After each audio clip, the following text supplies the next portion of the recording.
Hi, welcome to this session. And today I'll be clarifying some of the questions I've been getting from pure beginners. People who are new to stock investing, they have questions. Well, your wish, your wish is my command. You know, that your desire has been answered. Some of the questions I'm going to be answering, they are like for pure beginners.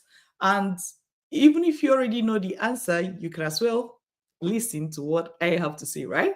But the real person this information is going to be very valuable to is that person who is just starting out in the stock market. They have money they want to invest. They want to invest in that money in stocks, which means they are going to be dealing with the stock market. And some of these terms that are everybody's bouncing around is confusing them, or because of those terms sometimes you even you read a book and you're not able to understand it because they've used these terms, assumed that maybe an intermediate or an advanced person would benefit from them, so you just feel left out. Well, welcome. So the first question I have here is, what is a stock? Right? And again, explaining this to somebody who is a pure beginner, I'll say a stock is a document that shows that you own part of a company, no matter how small, right? And that document, oftentimes, in the early days, it used to be more like a sheet of paper or something in a card that shows that, okay, which they call stock certificate. Though that still exists now, most of what you're going to find is digital documents. So even when you purchase a stock online, eventually the platform through which you purchased that stock, which is called a brokerage, that platform is still going to send you a document that shows that you own the stock, right? Just like a record. So a stock is a record that shows you own part of a company, and that usually comes in form of maybe a document that has an identification number, right? So that's what a stock is. An easier way for me to explain it to you is, imagine if there's a building you want to own. Owning that building is like you getting involved in real estate investment or real estate investing. So now imagine that there are so many people, let's say 100 persons, 200 persons, 300 persons coming together to buy the same building, right? How are you going to know, or how will someone else know that you own part of this building? You are one of the owners of this building. Then what will happen is that they are going to be giving a document to show that, right? So when we say companies, we are talking about businesses. For a stock, it is something that shows that you are part of the owners of this company, of this business, right? And oftentimes you purchase a stock using money, right? For somebody who is interested in investing in stocks. Okay, let's go to the next question. There are so many questions I have for you. Just listen, like if you have coffee, grab it. If you have a drink, grab it. If you have popcorn, bring it. I also have my own water here in case I get thirsty. So the next question I have to answer for you is, how is a share different from a stock? So sometimes you see people talking about stocks, right? Or then you hear something like shares, or they'll say, oh, a stock. If you own a stock, then you're a shareholder, like somebody holding shares. So stocks and shares, are they the same thing? The answer is yes. They are synonyms, which means whether you're calling it a stock or you're calling it a share, you are talking about the same thing. All right. So stocks and shares are not different. Just in case you see that used differently, interchangeably, and it's confusing to you. Okay, then the other thing you want to, the next question I have here is, what does owning equity in a company means? Owning equity in a company simply means owning, being part of the owners of that company, right? But what I want you to know is that in the context of stock investing and stock market, equity is still referring to stocks. Though, for example, you can hear things like private equity because sometimes at the early days, those that used to confuse me too. They'll be like, uh, private equity investing, I'll be like, equity stock. Private, what does it mean? But sometimes when you're talking about private equity investing, they're not talking about the kind of shares that you buy from the stock market. They're talking about maybe you liaise with a company. Just imagine like there's somebody and that person has a bread making business, a bakery, right? And then they're like, okay, can you give us $20,000 and we are going to give you 20% of the business. And that also means you own 20% of any profits that comes from this business, right? So you and that person deal with it as a private matter. That would be a better way to understand private equity. So I'm just saying that equity means shares or stocks or ownership of a business, but and that can be used in the context of stock investing, right? Where you are buying part of a big company. But remember that it is also something that can be done at the private level. So don't get those two confused. Don't get confused by the different usage of the word equity. Now let's look at dividend. What is a dividend and how do I earn it?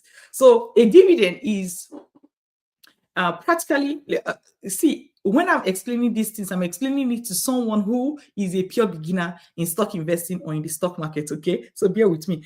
When we talk about dividend, we're actually talking about a portion of the profit a company makes, and they are sending a tiny portion of that profit to all the people that have ownership in the company.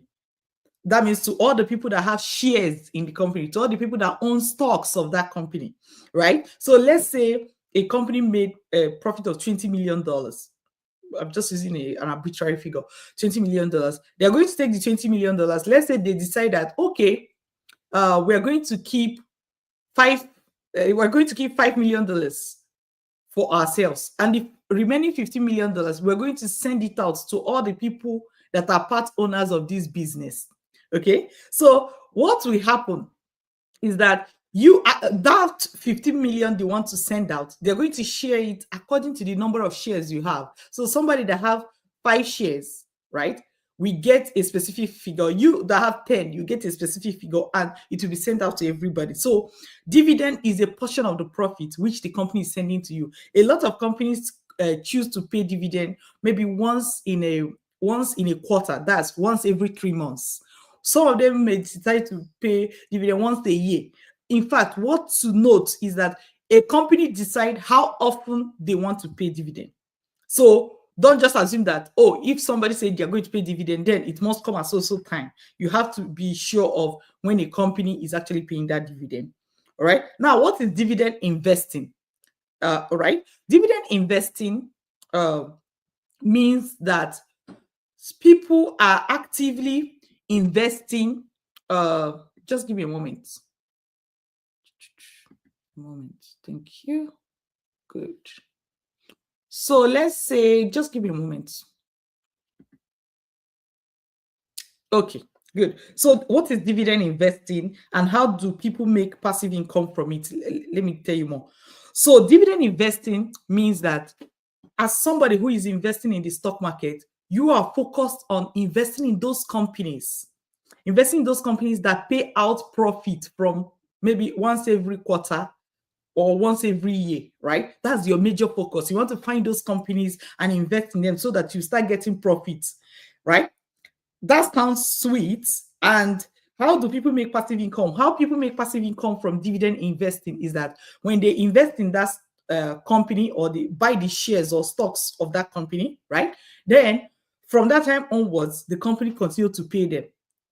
This is sweet in real life, especially if you have lots of shares. You can start getting check sent to you every 3 months. And sometimes what people even do is that you see somebody, they buy a particular stock that is sending them dividend, let's say every January, April, like that. Then they buy another one that is sending them money February, May, and then they buy another one March, June. So like people tend to stack dividend paying stocks according to the month they pay out, so that every month they begin to get paid checks sent to them. This is sweet for people who want to do that, But I will just tell you, note one thing. Sometimes a company can be paying out profit, but the company may not actually be doing well. The company may not be growing, right? So don't be blinded by the small money the company is sending to you. What you should be focused on, or what you should be focusing on, is if a company is actually doing well. Because you have, for you to get, think about it, for you to get $10 sent to you, times whatever number of stocks, $10 sent to you per stock that you have. For example, you may have to buy that stock for $200, right? So if you focus on the $10 somebody is going to give to you, but then you buy a stock that is going to be useless anytime soon, you end up losing money. You get the $10, but you may lose your 200. You get. But your focus should be on buying a good stock, and then if that good stock also pays dividend, good and fine. And if it doesn't, that's also okay, right? Focus on buying a good business instead of just focusing on the dividend, because it can blind you to not see what is really going on behind the company. All right. So what is a portfolio? So the question is, what is an investment portfolio, and how do I build one as a beginner? Okay, so you may have been hearing the word or the term investment portfolio.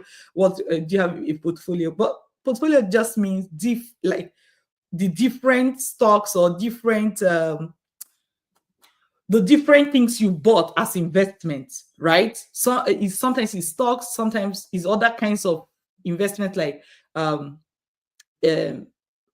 exchange traded fund. I'm going to explain that later, but also, or bonds. Those are other things. But the point is that stocks are not the only thing you can buy from the stock market. Stocks are not the only thing. There are other things. So even talking of stock, when you start buying the stocks of different companies, that's already that means a portfolio. A portfolio, just think about it this way: what do you have in your investment basket? Think about it that way. So anything you have bought for investment, all of that makes up what will be called your investment portfolio. All right. And as a beginner, how do you build your investment portfolio? I would say, instead of just going out at once and buying all kinds of things, which sometimes can make you lose money, start by buying a type. So, for example, if you're a beginner, instead of you're buying ETFs, you're buying individual stocks, you're buying bonds, you're buying different kind of things, a lot of which you have not even understood how they work, right? Maybe focus on stocks. When you have understood that, you move to the next thing, or even focus on ETFs, which are exchange traded funds. Again, I will explain it in my later video. So I think the strategy I'm trying to explain to you is focus on one thing, start from there, understand it more and more, and then you can continue to expand. Because if you try to just buy everything at once, that is recipe for disaster. All right. So now let's look at what is a brokerage and why do I need one to buy stocks. A brokerage simply means a platform through which you are going to purchase your stock. So, for example, when you go and open an investment account, the body or the platform or the company, right, that owns the investment platform is a brokerage. That's the way to explain to you. So don't, like, the word brokerage should not scare you. Let's say, for example, you have an investment account with your bank. Your bank, that will probably be the brokerage arm of your bank, right? So most times when they say buy through your brokerage, it just means the platform through which you can buy a stock, right? And there are different ones. What is the ticker symbol? Sometimes I've even me have caught myself saying things like, hey, a stock is a piece of a business, it's not a ticker symbol, but one thing that is interesting is that a pure beginner like you may not even know what a ticker symbol is. So that's why I'm like, let's go lower and explain what some of these terms that we throw around means. So a ticker symbol simply means the alphabets or acronyms or combination of alphabet and numbers used to represent a particular company, the share or the stock of a particular company in the stock market. I'll give you an example. So, for example, if you want to buy, let me use a popular company that you're likely to recognize. Google stock. First of all, Google stock is talking about Google business, but before, like some years ago, Google became part of a parent company called Alphabet. So Google stock. So when you say you're buying Google stock, invariably you're buying Alphabet stock because that's the name of the parent company now, the company that owns the Google platform, right? However, let's say Google is let's just use, for example, say Google is the name of the business or Alphabet is the name of the company you are investing in, right? However, what you have to realize is that when you go to the stock market, you're not going to see Google stock listed as Google. Google stock may be listed as GOOGL or GOOG. You see, so that GOOGL is the ticker symbol for Google stock, for Alphabet stock. The GOOG, which is a different a variant of Google stock, is the ticker symbol. So ticker symbol simply means when I want to buy this stock for this business, when I get to the stock market, for example, what will it be? What will it be listed as?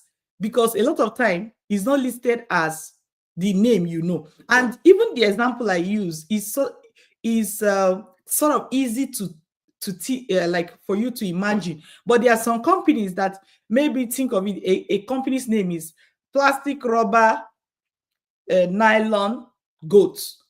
Plastic, rubber, nylon, goats. So but the ticker symbol can be P, like the initials of the four words I just mentioned. Do you get the point? The initials of the four words I just mentioned. So ticker symbol is not always something you can easily identify. So now that means if you're thinking of buying a stock, even if you just want to Google or search what is their ticker symbol, right? That will help you to know how to identify them when looking for that company in the stock market, because it's not always something you can just imagine. Okay, so now let's look at index. What is an index? So sometimes you may have heard index investing, index fund, which I'll still go on to explain later. But the point is, what is an index, right? And why does it matter? So so index is just more like saying a list of stocks, right? Usually that list is compiled based on a criteria, but an index is a list. Okay, and then another company will use that list that is produced by maybe a different company to buy it's like to buy the stocks that are on that list. Do you get the point? So an index is more like a list of stocks based on a criteria, and a different company is going to use it to buy the stocks that are on that list. So one of the things you notice, let's say for example, when they say something like S&P 500, S&P 500 is the list of stock of 500 stocks or 500 companies. Remember, stocks represent companies, right? So S&P 500, for example, is a list of 500 companies that have been compiled by the S&P Global. S&P Global is the name of a company. Standard and Poor Global, right? So it's the name of a company. So the way to think about it is index is the list.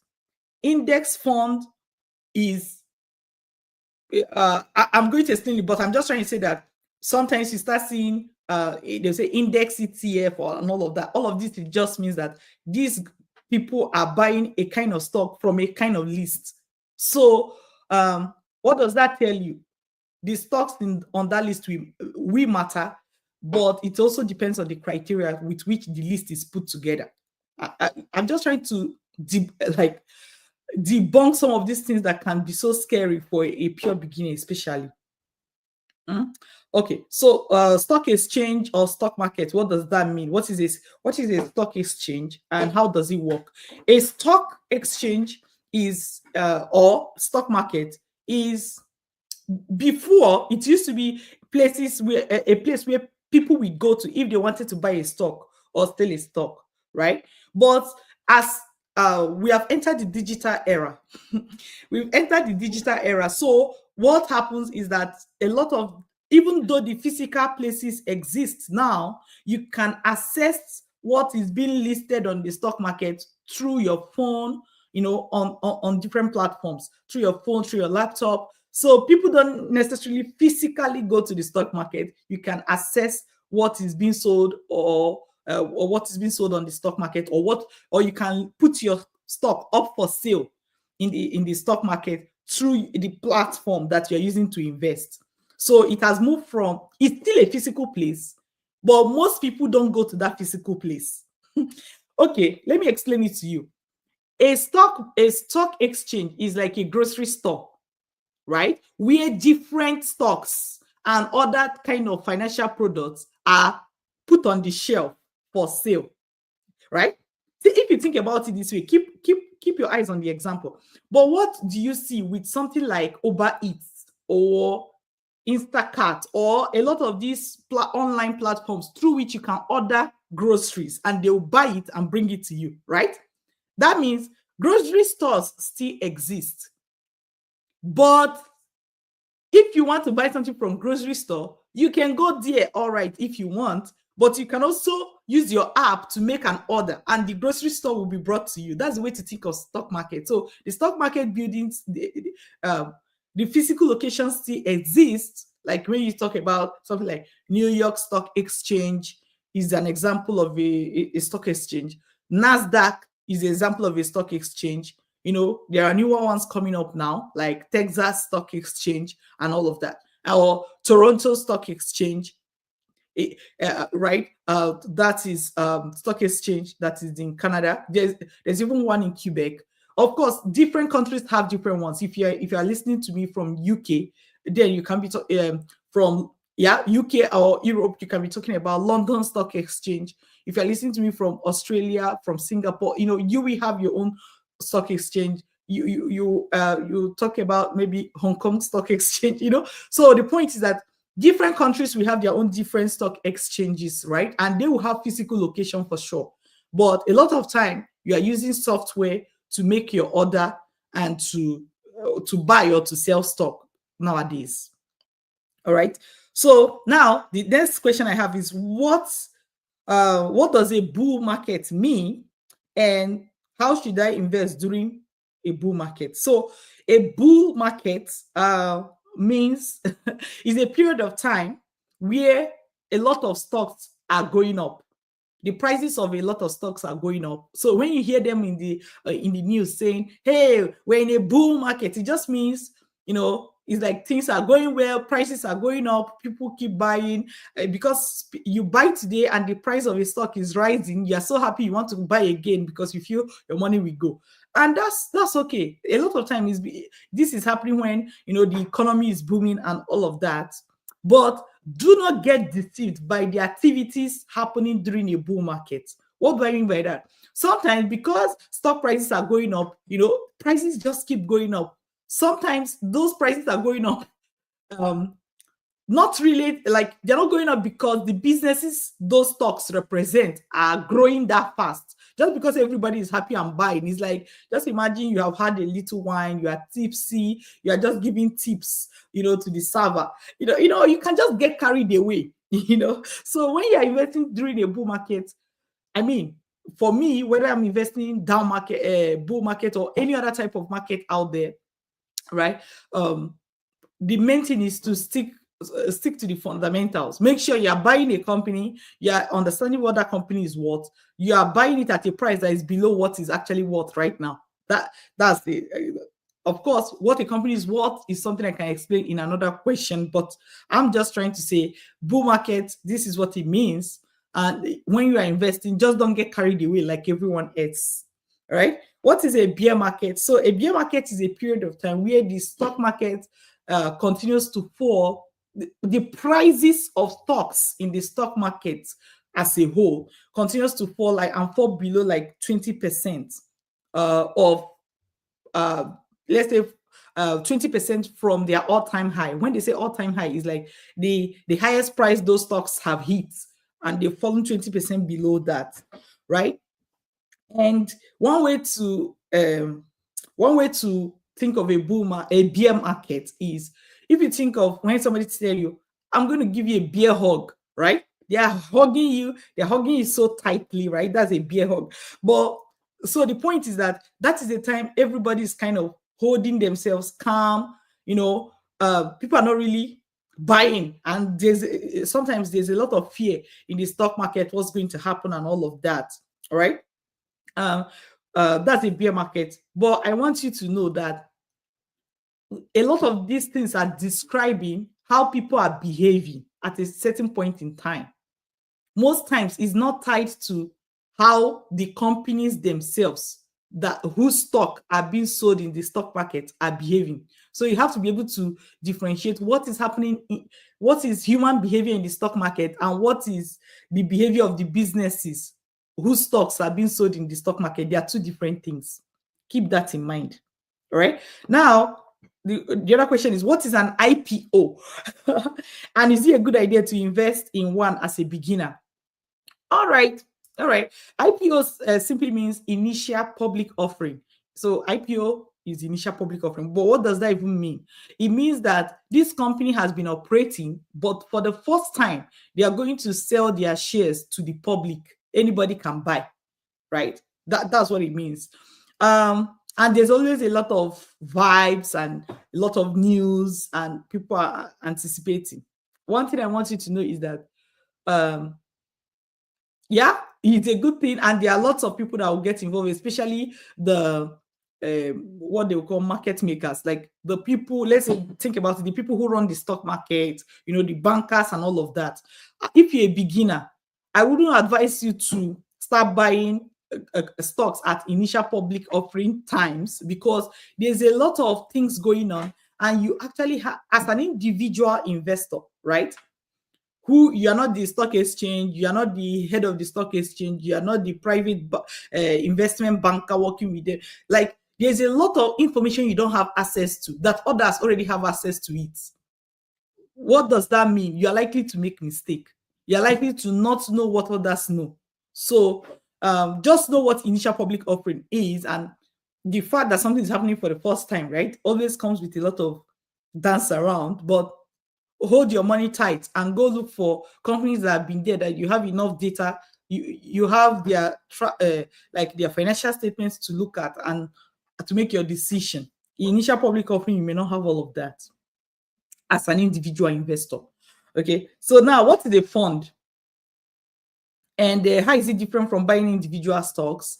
A fund simply means that people are pulling money together in order to buy an investment. That's what a fund is. So, but now there are different types of fund. You may see something like hedge fund, VC fund, different kinds of funds. But the point is that whenever you hear a fund, it means that people are pulling money together in order to then go out and buy investments together, right? So that's what is a fund. Now, when you talk about, I talked about different types of fund. What is a mutual fund? A mutual fund is when money is pulled from different persons, and then they're using it to buy things from the stock market, like stocks and other things that can be sold in the stock market as well. So as an individual, it is possible to give your money to people who operate a mutual fund, and then they can go buy investments on your behalf, right? Then the one, my favorite, exchange traded fund. What is exchange traded fund? The acronym is ETF. So let me ask you a question. Have you heard of ETF before today? Can you drop a comment for me? Have you heard of ETF before? ETF means exchange traded fund. But what is it? You know how I talked about a fund is people pulling money together and then going out to buy investments. Sometimes the investment that have been bought also get broken down into pieces, and pieces of it is sold on the stock exchange, right? So when a fund is broken into pieces so that the pieces can be bought and sold on a stock exchange, it becomes an exchange traded fund, which is ETF. So why is ETF popular for beginners? People who are stock investing beginners. ETF is popular because when you're buying an ETF, it's like you're buying a pooled investment that another person is investing and you are buying it. So it's more like you just buy and rest, so it's easier for a beginner to do this. But I will also say that a lot of people who are beginners in the stock market may have heard of what is called index fund or index ETF. I'll go ahead to explain it. That's where you even get more value. For example, an index fund. You remember, I mentioned that an index means a list of different stocks prepared by a company based on a criteria. An index fund is like when a company pulls money together, right? And then they use that money they've put together, which is a fund, to buy stocks based on a list, which is based on an index. So it becomes index fund. Now, if that all that investment is broken into pieces and listed on the stock market so that an individual like you can go and buy a piece of it, it is called index fund ETF, which is index fund exchange traded fund, something like that, right? It's getting complicated. But the point is this. One thing I want you to take away is that index fund ETF is not the same thing as ETF.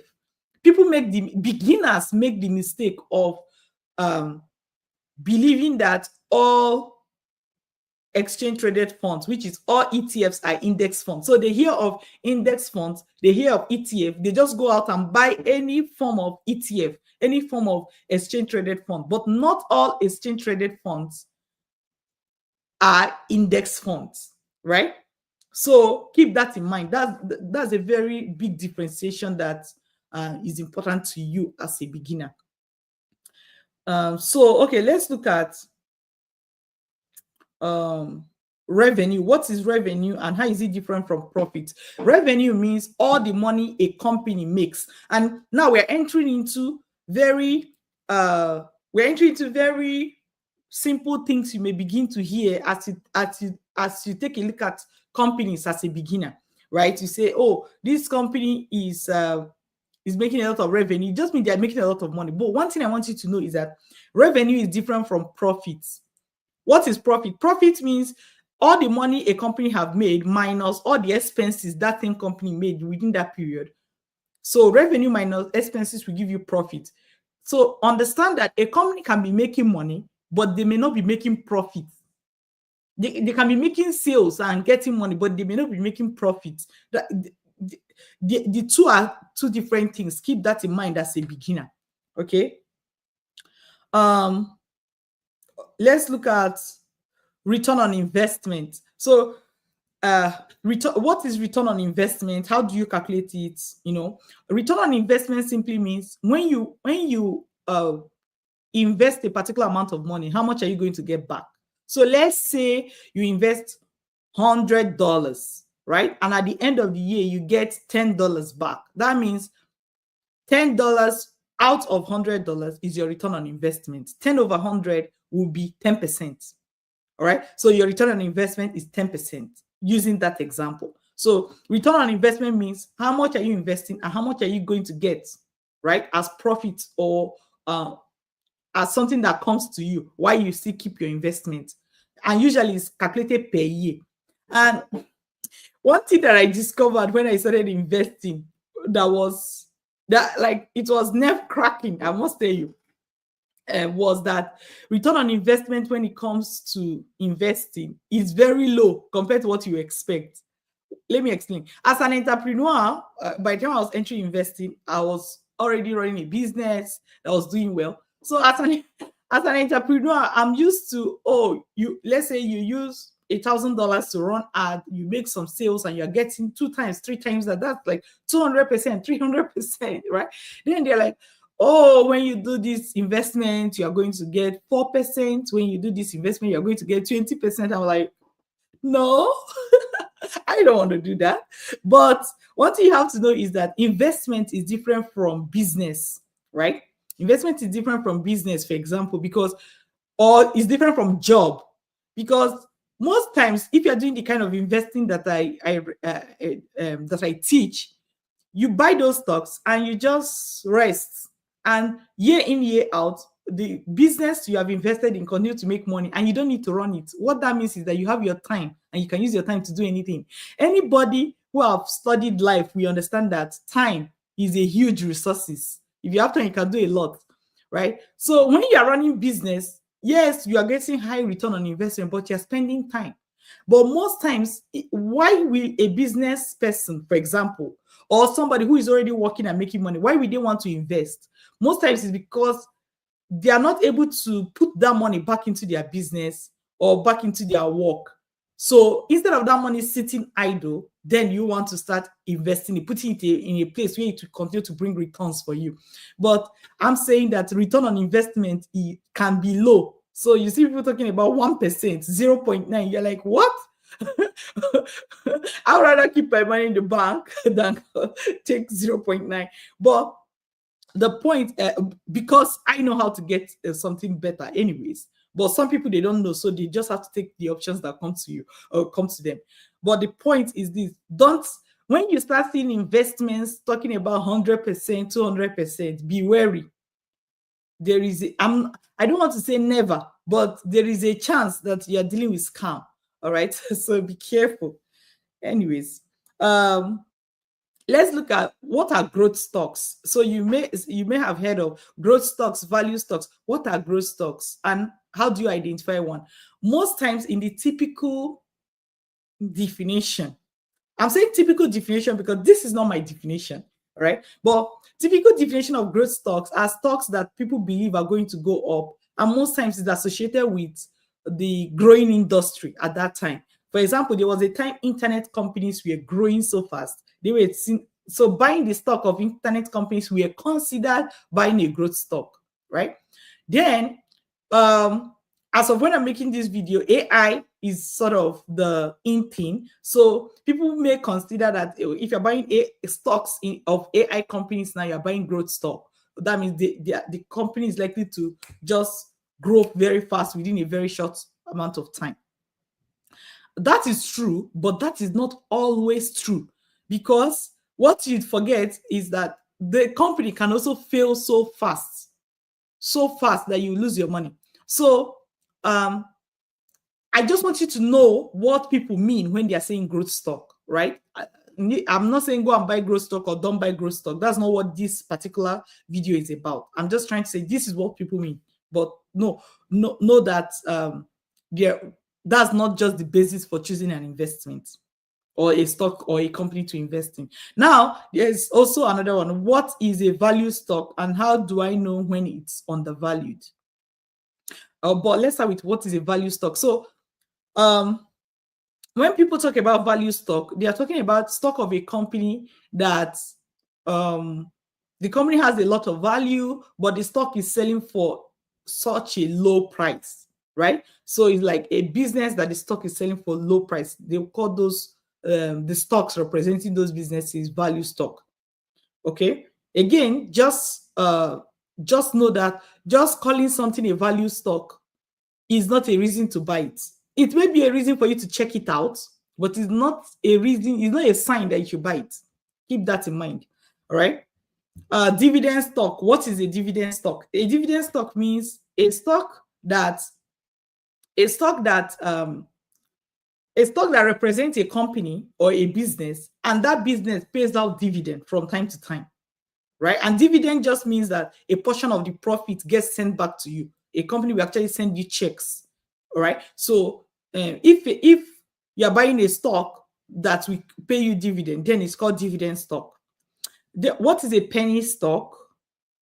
And why do people say it's risky? So what is a penny stock? A penny stock are stocks that are selling for such a low price, sometimes below $5 a stock, right? And many times they are selling for like $1, 50 cents, $0.1, like I'm just, when I say 50 cents, I feel like that stem may just look big. That's why I brought it back to $0.5, which means it's not even up to $1, right? Why is it that people consider penny stocks to be risky? Is because within a short span of time, penny stocks can go up. in price. So imagine something is $1. A snap of finger, it can become $2. But think about it, snap of finger, it can also become $0.5, 0.5, which is 50 cents. And on that snap of finger, it can go lower to 10 cents, right? So when you are talking about penny stocks, you can make money quickly or you can lose everything quickly. That's why just by a little shift in the price of the stock. So be wary of those kind of stocks as well, right? Now let's look at common stock. So one time at the earlier days, very very early days, and I was checking. So I wanted to invest in the company. So I remember they were talking about, oh, this is a common stock, this is preferred stock. I was like, what's the difference? So what is a common stock? A common stock is the type of stock that is, let me say, is the regular type of stock. It just shows that you have ownership in the company, and often like it mostly comes with a right to vote, which means when this company is making a decision, they often will reach out to you and you say your opinion through a vote or through a voting process, right? So these are common stocks. Just think of it like normal stocks are common stock, regular stocks are common stocks. Those are the one that people will buy. So if you have a common stock, you also call the shareholder. It just means you have the opportunity to air your opinion in what the company is doing. Now, there's a different type of stock called preferred stock. So what is preferred stock and how is it different from common stock? All right. Preferred stocks, they are the kind of stocks where you buy the stocks of that company. The company will be paying you dividend every quarter or every year. Let's just say every year, which can be sent quarterly. So the company will be paying you a dividend, but should anything happens to that company, you will get your money back first before others, before other people who have before other owners of the company, right? So that is a preferred stock. One thing that is sort of counterintuitive is that in as much as preferred stock sounds so good, one of the things I learned early on when analyzing companies is that when you start seeing preferred stock on a company's financial statement, it already tells you that this company may be in need of money. That also means they may fail or succeed 50-50, right? So it should be a red flag if you're seeing preferred stock. It doesn't mean you can't buy preferred stock, but if you're seeing it, it's a sign that the company may be struggling financially and trying to see how to keep up. Because a company we most times sell common stock to people. But when they start selling preferred stock, which means they promise to give you dividend, whether they make profit or make loss, and then should anything happen, you'll be the first to get your money compared to other people that have stocks. Why is it that a company will agree to sell this kind of stock to somebody? It will be because they need your money and they can't survive without it, right? And then it forces them to make this kind of arrangement with people buying their stocks. So just know what preferred stocks are and keep that in your mind. All right. Now let's look at long-term investing. What is long-term investing and why do many experts recommend it? Especially for individual investors who are, I would say, who have other things they are doing for a living.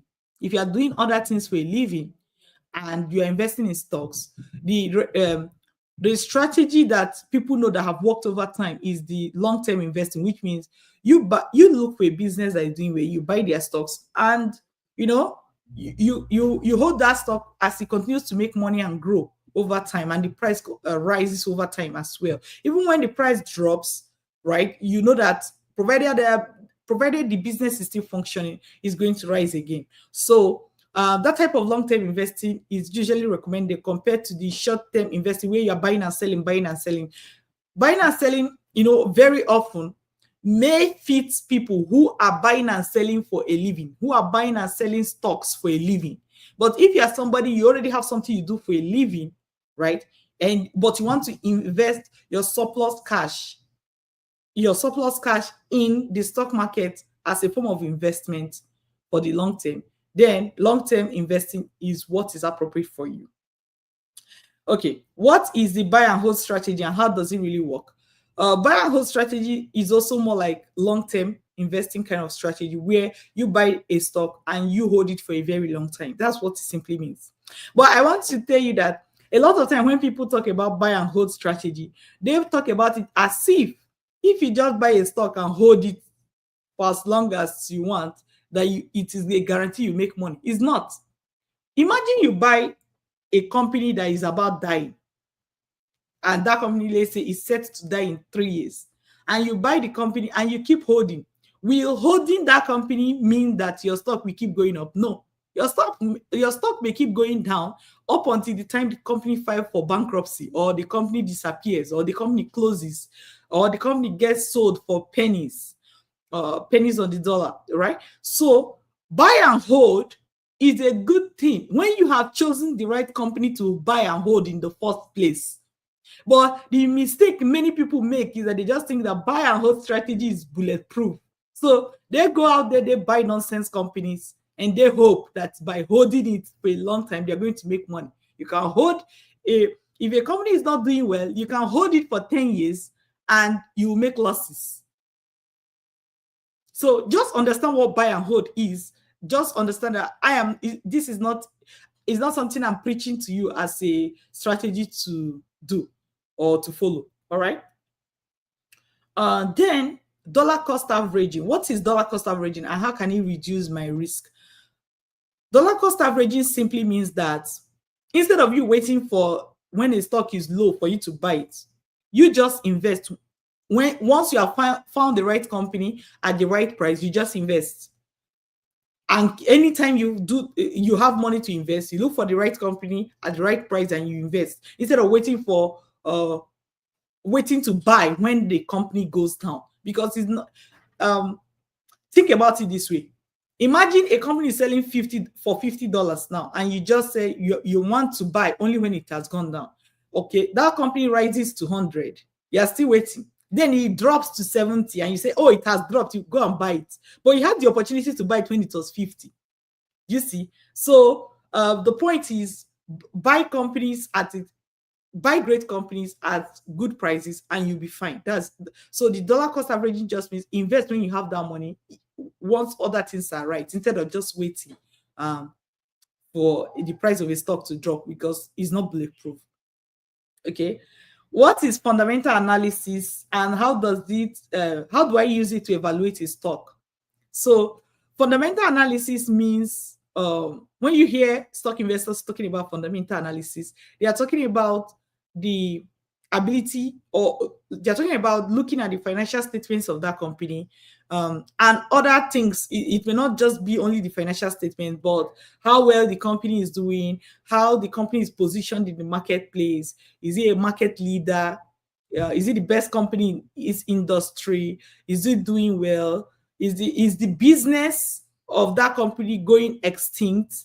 Are they newer? Are they newer? What will I call it? Are they newer discoveries or inventions that will disrupt the services of this company? Just like understanding the company, what they do, how they are doing their financial statements as well. That's fundamental analysis. All right. And what is technical analysis and how is it different from fundamental analysis? So when people are talking about technical analysis, they are talking about studying the rise and fall and the pattern of the rise and fall of the price of a stock listed in the stock market. All right? The rise and fall and the pattern of the rise and fall of a stock that is listed in the stock market. So for the most part, technical analysis talks of a stock as if it's like a stock. It's not talking about the stock with respect to the company behind it, right? And I'm not saying that people who do technical analysis don't look at the fundamentals of a company. That's not what I'm saying. What I'm saying is that the technical analysis portion of it deals with looking at the stock and the price movement of that stock and the patterns of the price movement of the stock that is listed in the stock market. Okay. And that is usually a lot of people doing this are day traders or traders, stock traders. So that's also something to note. What is intrinsic value of a company? And how can I tell if a company is overvalued or undervalued? Well, the intrinsic value of a company means what is this company worth as of today. Of course, once you know the what a company is worth, you then compare it with what it is being sold on the stock market today, right? If the price it is being sold on the stock market today is higher than what you got, that means the company is overvalued. If the price on the stock that is listed in the stock market as of today is lower than what you got, that means the company is undervalued, right? But the point is that intrinsic value talks about being able to calculate and identify the usually it may not be a fixed figure, it may be a range, but for you to identify what a company is worth. And it's very, very important. Is one of the fundamentals of a good stock investing, because if you don't know the value of a company, or if you just guess the value of a company, how will you know when the stock is overvalued or is selling for a higher price than normal, or when it's selling for a lower price than normal? You will know because you've guessed the value of the company or the value of the stock. So take note of that. Okay, what are financial statements, right? Financial statements means it includes, first of all, like when you talk about balance sheet, income statement, and cash flow statement. But mostly they're just talking about the accounting of the money that is entering and coming out of a company. For example, income statement will mean how much did this company get from their sales and other activities they did, and how much did they spend, right? That would be income statement. Then you have balance sheet. Balance sheet will say, as of today or as of so dates, what is it that this company own? How much do they own? When I mean how much, not just in terms of money, but in terms of money, like cash, investments, and other things. How much do they own, and how much are they owing as of a particular date? That would be balance sheet, right? Then cash flow will mean, oh, you said this company made $1 million or $100 million this year. Where did that money actually come from? You said they spent, $50 million. Where did it actually go to? So cash flow statement track things like that. The point is, all of these are just tracking what is happening in the company. But there's something I noticed. By the time I was a beginner in the stock market, when you will look, have you heard of that that thing that people will be like, you are looking but you cannot see? You will take up financial statements and you flip through them. You're just looking at numbers and they mean nothing to you. One of the things we've done at Investornomy is to say, yes, there are hundreds of numbers for you to look at, but some of these numbers, they're just talking about something from a different angle, right?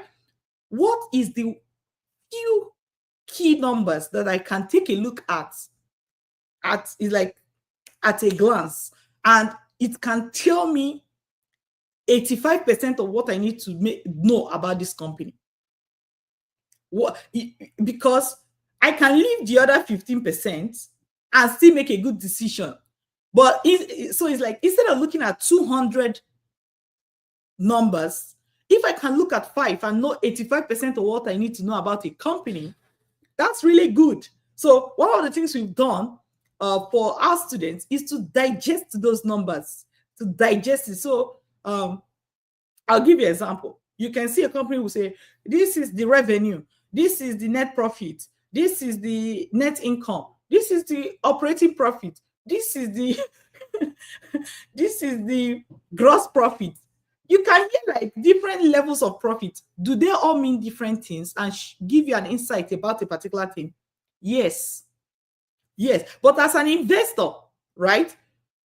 As an investor, irrespective of all these revenue, profits, gross profits, operating profit, if I look at for example, the net profit, there's a lot is going to tell me about the company.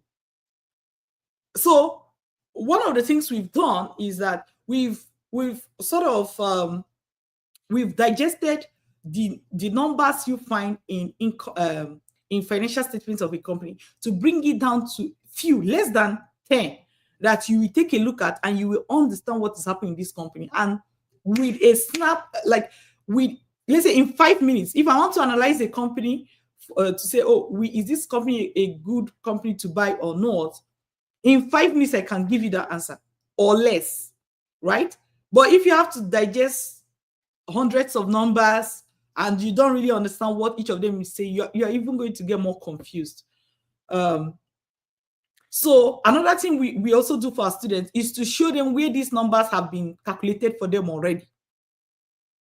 Show you where the numbers have been calculated for you already, so that you are not even the one trying to punch calculator, because that can be exhausting even for people who love maths.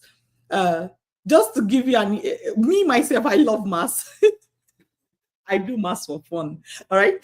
But I still know it's not fun. Like punching, it's not fun. So this is one of the things that for us to find places these numbers have already been calculated, so you can just take a look, make your decision, and work out within snap of finger. Just mentioning. Anyway, what is volatility? What does volatility mean, and how does it affect my investment? When people talk about volatility, it just means that the price of an investment, the price of a stock goes up and goes down, and how frequent and how high is that fluctuation. Personal opinion on volatility is that it doesn't really matter once you have bought the great business. Well, it matters if you're using borrowed money, okay? But all things being equal, is not the thing you should be worried about. Buying a great company should be what worries you, okay? Now let's look at what is diversification and how does it help lower your risk. Diversification means instead of you buying one stock, you are buying more than, let's say, more than one stock, right? The word diversification.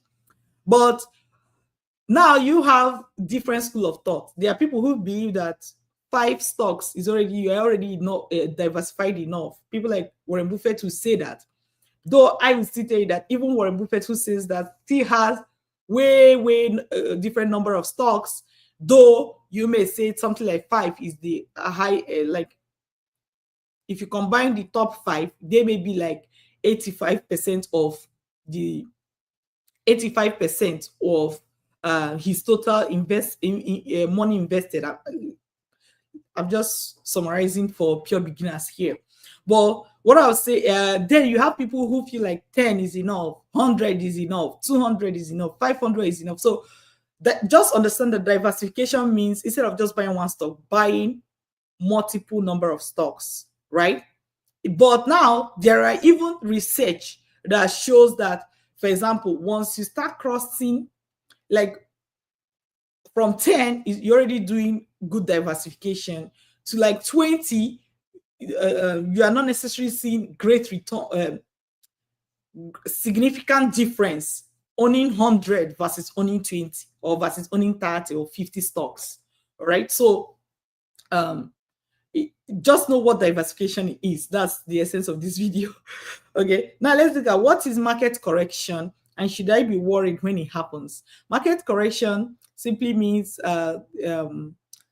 as a group, the stocks listed on the stock market is on a particular stock market is dropping in price, often between 10%. They drop in price between like more than 10%, but not up to 20%.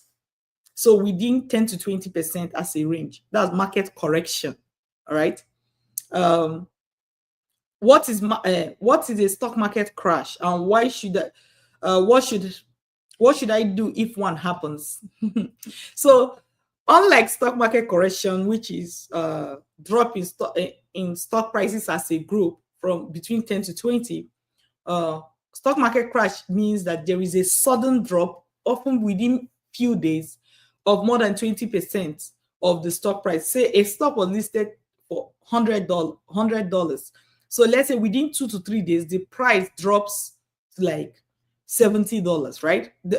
If this is happening as a whole to a lot of stocks in the stock market, it will be called market crash. But one thing I want you to note is the information that will be flying around when something like this is happening.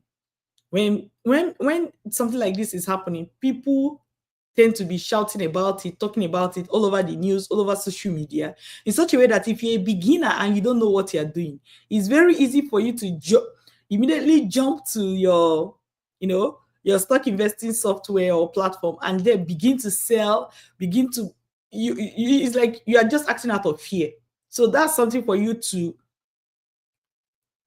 that's something that you should know that happened to people, so that when it start happening to you, you can recognize that, hey, I'm panicking. What is the biggest way to protect yourself when there's market crash? The biggest way to protect yourself is knowledge. The knowledge of what you bought and why you bought that company. Because if you buy a particular company and they tell you the price is dropping, but you look at the company, everything is going well in the company, you just know that it's a stock market thing that is happening. It doesn't concern the business per se. But if you don't know what the stock you bought, the business it represents, what it does, how to assess that business, how to know when it's doing well, how to know when it's failing, when you start hearing the news, you cannot protect yourself from panicking. And panicking and selling your stocks are some of the things that will lead to huge financial losses. You cannot behave that way if truly you are investing money you cannot afford to lose in the stock market. All right. If you're playing around with few $1,000s, few $100 that you just want to, you want to be part of the fun. You want to see how stock market works. That's good. That's okay. Nobody can take away that from you. But when you're investing serious money that you cannot afford to lose, it's very important for you to know what you're doing and also to understand what can happen so that you know how to react when those things start happening. Because whether stock market is going to crash or not is a given. It will happen. We don't know when. It always does. So keep that in mind. All right. Okay, let's look at margin call. What is a margin call and how can I avoid getting one? A margin call happens when your bank or your brokerage, which is the platform with which you use to buy stocks, call you to say, hey, you need to add more money to your stock investing account, or we may need to sell some of your stocks if you don't comply. But this usually happens to people who are investing with borrowed money. So if you're investing with borrowed money, margin call can happen. Of course, there are ways to mitigate, to see, how much borrowed money can I use based on the amount of money or based on the amount of my own money that I'm investing, to further reduce or eliminate. You can't eliminate, but to very, very much reduce the risk of getting a margin call. Those things happen. Those are some of the things we teach our students. But one thing to know is that if you're investing only your own money, you're not going to be getting a margin call from a bank. Right. And it can be so overwhelming at a time when the stock market is dropping fast. Bank is asking you to add money or to sell. It can pressure you into making the wrong decisions at the wrong time. Okay. Let's look at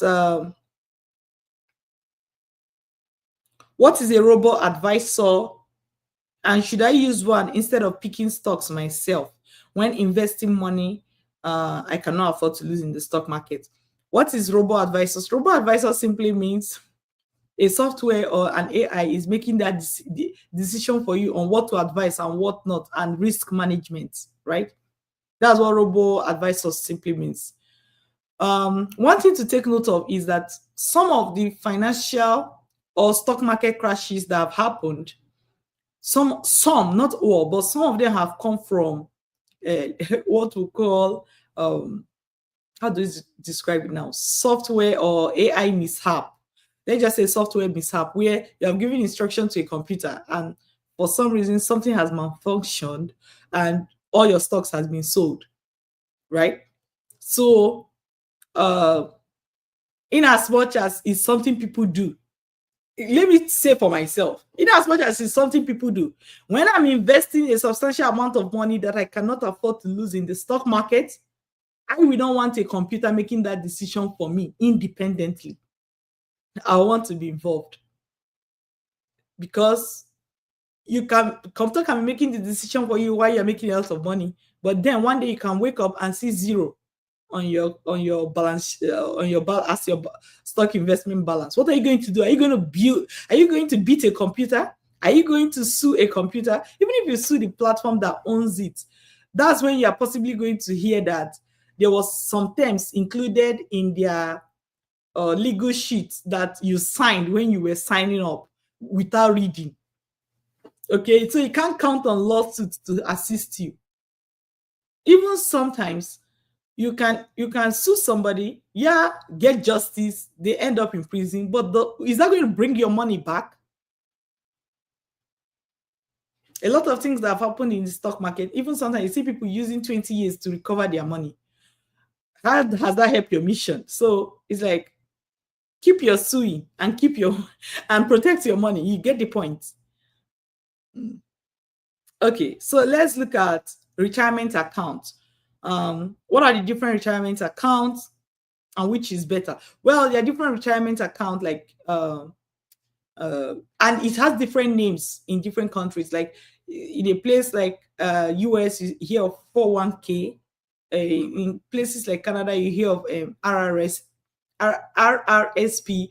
In Australia, it's called something different. In UK, it's called something different. In Europe, it's called something different.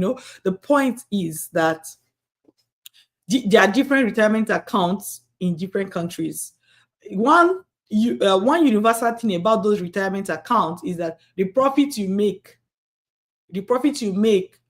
when you use them to invest your money is not taxable, provided you are not withdrawing the money immediately, right? So which means that, like, they don't get to tax you on it. You can buy, sell within that account and you won't get taxed on it, except you are withdrawing the money out of the account.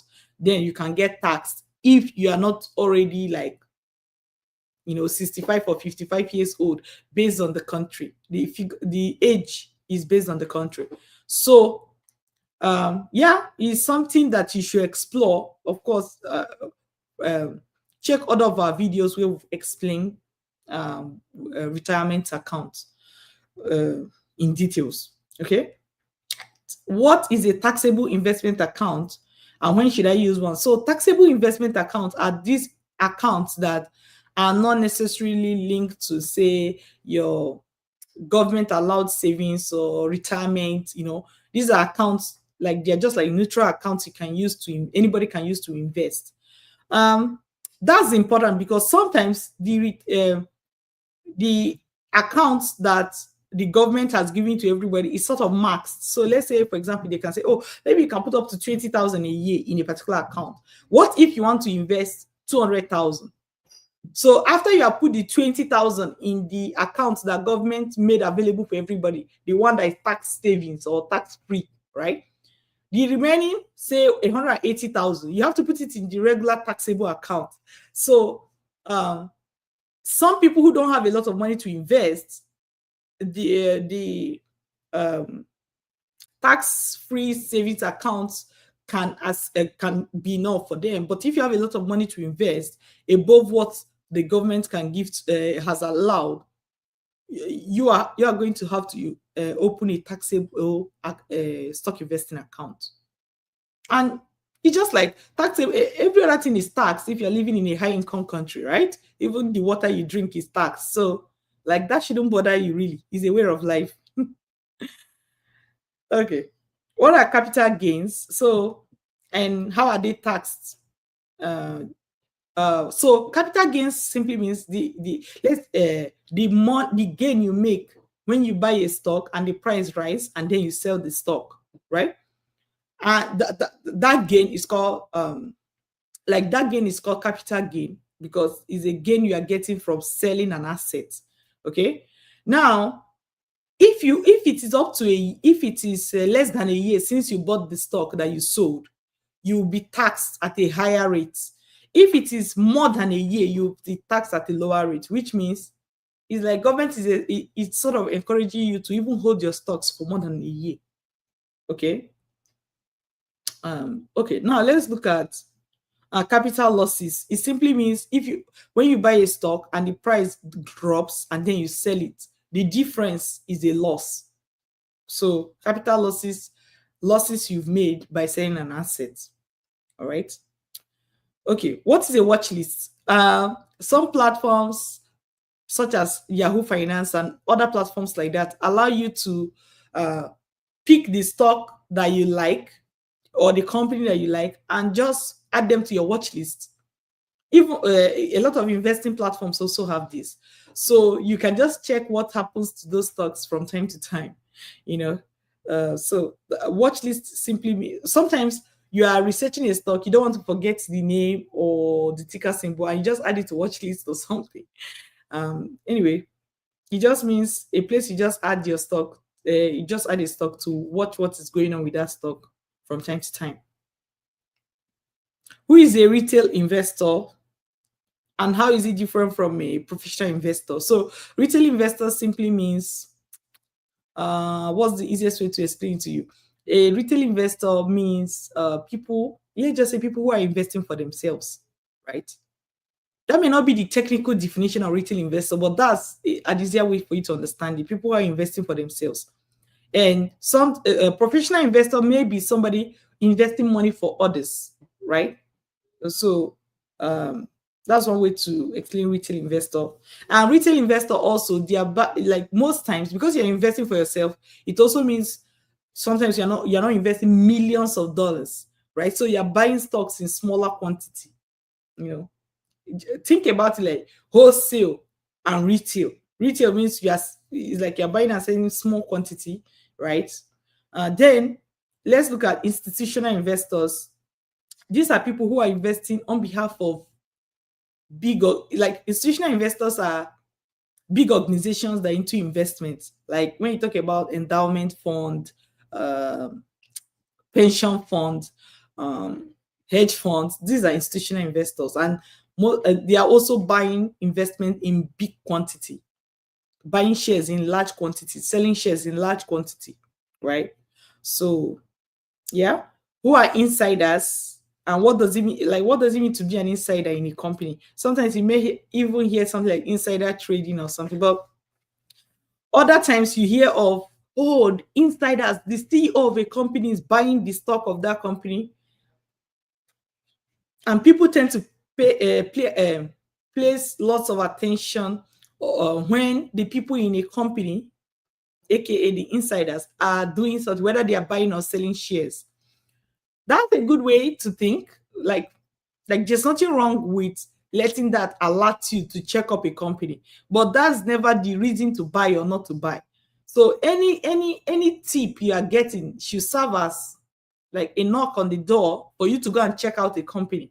But eventually, whether you should be buying a company or not buying a company should depend on the fundamental analysis you've done on that company. Let me give you an example. Imagine a company is failing, looking for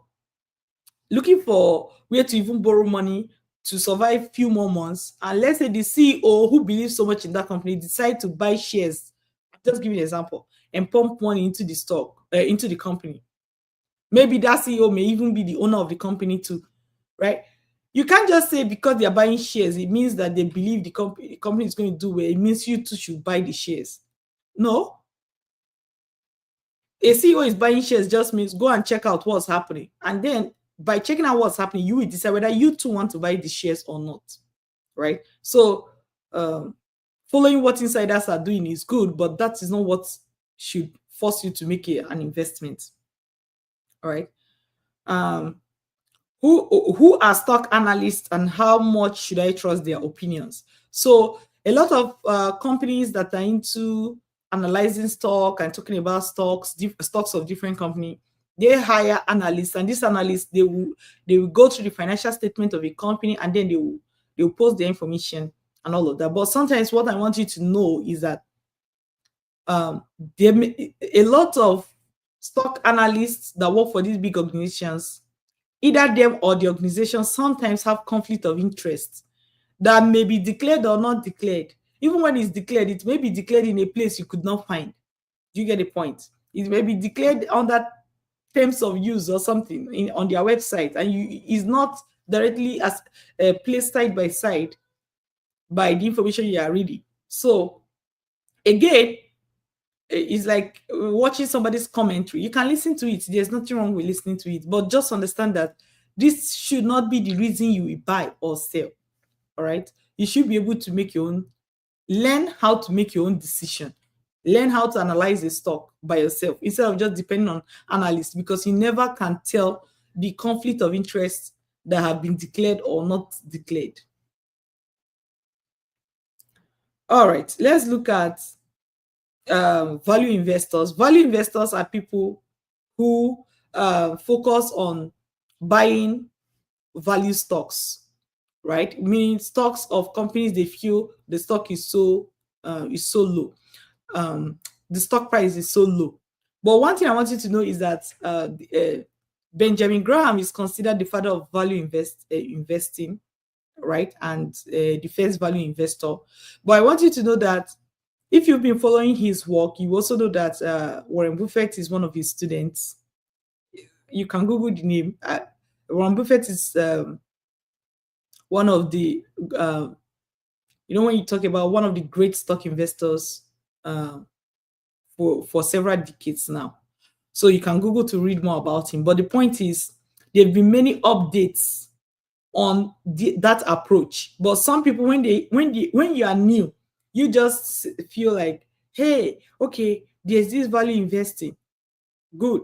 Let me just focus on it, right? And you start reading books. At least it happened to me.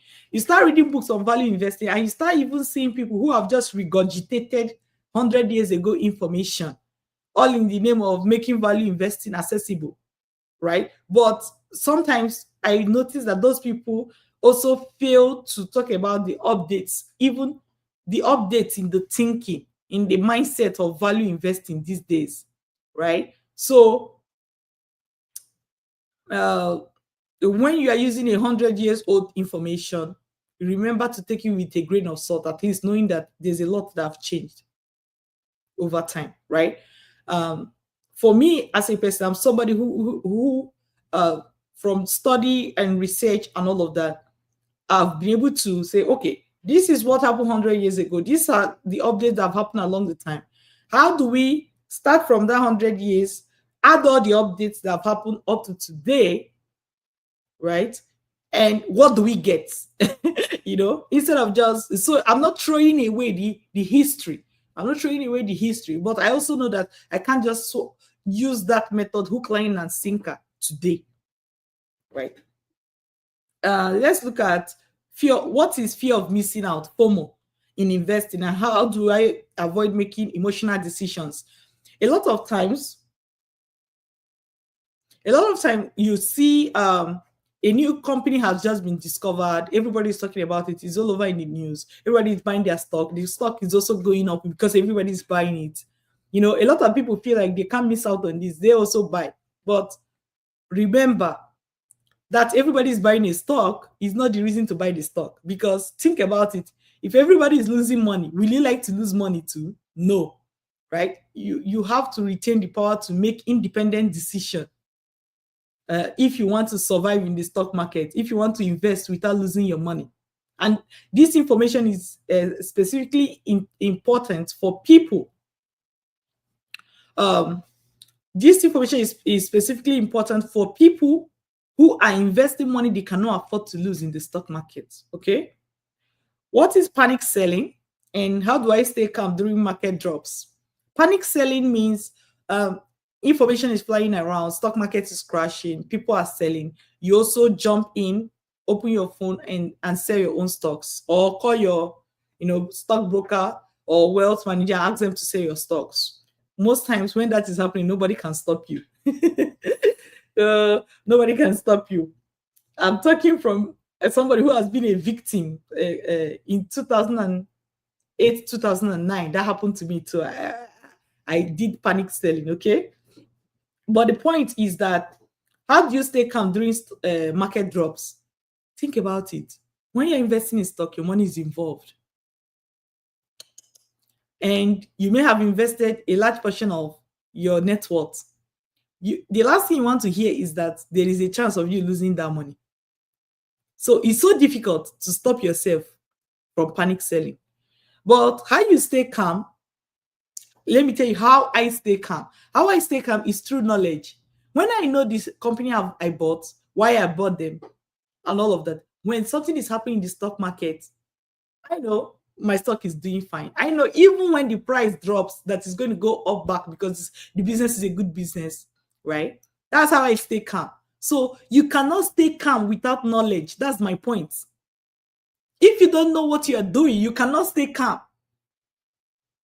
Staying calm is not a tablet you swallow. Okay, it's something that comes from knowing what you're doing. So the magic formula to staying calm when others are doing panic selling is to learn ahead of time what stock investing is about. Easy, but difficult for a lot of people to follow that recommendation. Right? Okay, now my favorite part, which is what does buy the dip mean? And when should I actually do it? So this is one of those phrases that people bounce around. Buy the dip, buy the dip. So should I buy the dip? What does it mean? But when people say buy the dip, they're simply saying that a stock was a stock price. Let's say a stock was sold at $100 and then the price drops to $80. It means it has gone down. That's the dip, right?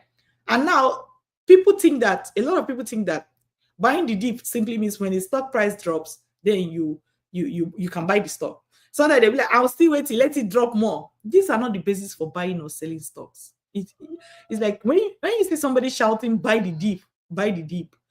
It's like the way I see it is like the person just talking like a child on the playground, throw me that ball, throw it here, That's not the basis for buying or selling stocks. And that shouldn't be your basis for buying or selling stocks. So yeah, you can you buy the dip? Yes. But a lot of people, sometimes you think you are buying the dip, but you're still buying an overpriced stock. Let's say a stock is worth $100, but it's currently selling at $500, and then it drops to $400. You don't just buy the dip because you are buying at $400 something that should be $100. So just the fact that the price of a stock dropped does not mean it has dropped below, like it is not matching or it's not cheap. It can still be overpriced.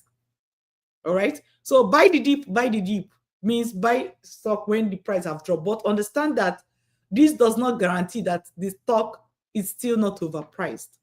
So it shouldn't be how you buy or sell stocks. Okay. Well, we've spent some time together, and for people who started from the beginning or midway and stayed to the end, I hope you learned something. Feel free, if you stay to the end, to drop a comment for me. What did you like? What did you enjoy? And what would you like me? What other term or lingo, stock investing related thing, would you want me to clarify in my next video? I'll be happy to hear from you. Okay, take good care of yourself till I see you again. Take good care of yourself. For a moment. So take good care of yourself till I see you again. Okay? Bye.